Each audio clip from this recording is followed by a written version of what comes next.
Bienvenue sur la chaîne des kiffs de Sandra. Aujourd'hui, nous allons parler petit déjeuner parce qu'il paraît que le petit déjeuner serait le repas le plus important de la journée. Moi, je dis ça dépend. Ça dépend. Moi, personnellement, je prends que très rarement un petit déjeuner le matin. Ça peut m'arriver en week-end, etc. Mais exceptionnellement, en tous les cas. Mais comme nous sommes tous différents, il y a des personnes qui ont besoin de manger le matin pour passer toute la journée ou pour tenir en tous les cas jusqu'à midi. Donc ce que je vous déconseille quand même, c'est d'éviter de manger quotidiennement des viennoiseries, du pain blanc, du pain raffiné, tout ce qui est céréales raffinées qui n'ont plus aucun intérêt nutritionnel à part ce qui est marqué sur la boîte. Éviter tout ce qui est lait de vache, mais plutôt d'aller sur des laits végétaux, éventuellement sur des laits de chèvre ou brebis, en tous les cas pour faire le passage, car ces petits animaux ont quand même moins d'hormones de croissance, qui fait que ça nous fait quand même beaucoup moins grossir. Vous allez pouvoir à la place manger plein de choses. Alors déjà, ça dépend si vous êtes plutôt sucré ou plutôt salé. Vous allez peut-être pouvoir manger des œufs. Si vous êtes viande, vous mangez de la viande.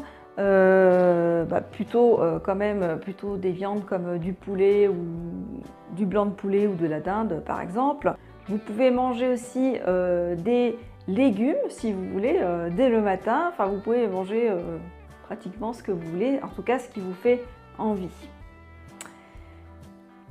Sinon, vous allez pouvoir si vous voulez quelque chose de très simple et de très digeste, vous allez pouvoir manger vos fruits le matin par exemple. Alors des fruits soit comme ça, les croquer tels quels, soit sous forme de smoothie. Donc dans ce smoothie, vous allez pouvoir mélanger aussi parfois des légumes, parfois des graines, parfois des fruits surgelés avec des fruits frais, parce que vous ne trouvez pas tous les fruits tout le temps, toutes les saisons. Donc vous pouvez avoir congé des fraises du jardin ou je ne sais quoi. Tout cela avec un lait végétal. Vous allez pouvoir manger des fruits secs comme des abricots secs, des raisins secs, des baies de goji. Là, j'ai ici des mûres blanches, par exemple. Vous pouvez... là, j'ai des figues. Vous pouvez manger des oléagineux, comme des amandes, des noix,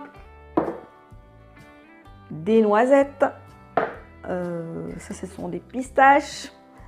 Enfin, voilà, vous trouvez plein d'oléagineux de toutes sortes. Vous pouvez aussi vous faire des recettes de mélange, c'est-à-dire vous faites une salade de fruits, vous mettez des oléagineux, vous y ajoutez des graines, graines de sésame, graines de chia. Bon là j'ai un mélange de plein de graines, graines de lin, graines de pavot, vous avez des graines d'amarante et de tournesol par exemple. Vous pouvez aussi vous faire des porridge. Alors des porridge à base de flocons. En général, le porridge le plus connu, c'est à base de flocons d'avoine. Mais vous pouvez vous faire des porridge à base de flocons de sarrasin, par exemple, parce qu'il n'y a pas de gluten dedans. Vous pouvez aussi utiliser une bouillie de millet et sarrasin pour vous faire votre porridge. Et à ces mélanges-là, vous pouvez ajouter des fruits secs, des fruits frais, des oléagineux, enfin tout ce que vous voulez. Et là, vous avez vraiment quelque chose de très consistant et roboratif. Après, si vous êtes plutôt céréales, vous retrouvez nos fameux céréales sans gluten, les pétales de maïs. Alors ça, c'est des pétales de maïs bio, donc sans pesticides si possible et non raffinés. Mais bon, c'est transformé quand même, hein, donc il y a quand même un petit index glycémique un peu plus élevé que par exemple les pétales de sarrasin. Hein, les pétales de sarrasin, c'est aussi un produit transformé, mais bon, on peut aussi de temps en temps manger ce genre de choses. Hein. Donc avec du lait végétal si possible. Ensuite, si vous êtes plutôt tartines, vous retrouvez des tartines de ce type. En fait, ça ressemble à des cracottes, hein. Il y a la marque, une marque connue, hein, les cracottes. Et ça ressemble à des cracottes. C'est donc sans gluten à base de noix. Vous les retrouvez au sarrasin, vous les retrouvez sous une autre appellation qui s'appelle le pain des fleurs. Voilà, vous avez différentes recettes et avec ou sans gluten, comme vous voulez. Évidemment, vous pouvez manger sur ces tartines un petit peu de beurre si vous voulez. Le beurre cru, c'est plutôt bon pour la santé quand même. Vous pouvez y ajouter du miel ou votre confiture maison. Vous pouvez aussi utiliser des purées de sésame. Par exemple, c'est une espèce de pâte à tartiner à base de sésame et elle existe au chocolat aussi pour changer du fameux nu quelque chose que vous connaissez très bien mais qui est très mauvais pour la santé à terme. Si vous mangez du nu une fois ou deux par an, c'est pas gênant, mais si vous mangez ça quotidiennement, là c'est vraiment très mauvais pour la santé. Voilà, vous êtes plutôt au niveau des boissons, vous êtes plutôt par exemple chocolat au lait.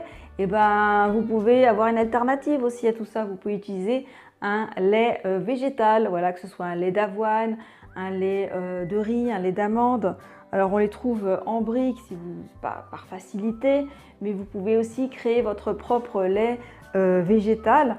D'ailleurs, j'ai une vidéo là-dessus, hein, la recette du lait d'amande, hein, vous allez la trouver dans mes vidéos, auquel vous pouvez ajouter du chocolat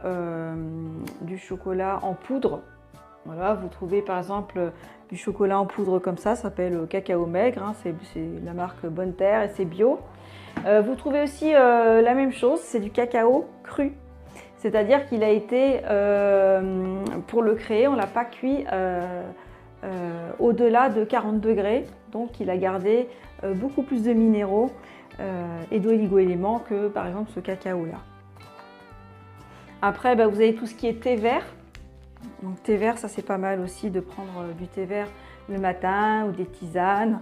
Et encore une fois, c'est mieux de les prendre en bio, on va dire sans poison ajouté. Si vous êtes plutôt yaourt, vous avez les yaourts au lait de chèvre ou de brebis qui sont quand même plus légers que les yaourts au lait de vache éventuellement. Sinon, vous avez les yaourts végétaux. Voilà, par exemple ça c'est soja. Mais ça existe à la crème de riz, des yaourts au lait de riz, des yaourts au lait de coco. Enfin vraiment, il y a une multitude de choix aussi à ce niveau-là. Vous avez évidemment les compotes classiques. Et avec tout ça, vous pouvez faire des mélanges aussi. Vous pouvez mélanger avec vos céréales au lieu du lait végétal. Vous pouvez mettre un petit peu de yaourt, un petit peu de compote, un petit peu des amandes, des fruits frais. Enfin, vraiment, vous faites... il y a une foultitude de recettes à créer. D'ailleurs, sur mon blog, vous allez trouver des exemples. Vous allez dans la catégorie douceur sucrée et vous allez avoir plein d'idées de petits déjeuners à créer pour vous chaque jour. Si vous manquez d'idées, n'hésitez pas à aller faire un tour. Vous allez forcément trouver votre bonheur. Et à force de vous créer des petits déjeuners de la sorte, vous allez forcément trouver vos idées tout seul. Ça va venir. Voilà, je pense que j'ai fait le tour des petits déjeuners. Dites-moi comment vous prenez vos petits déjeuners, quelles sont vos habitudes dès le matin dans les commentaires. Voilà, j'espère que cette vidéo vous a plu. N'hésitez pas à la liker, à la partager et à vous abonner à ma chaîne YouTube. Je vous dis à la semaine prochaine.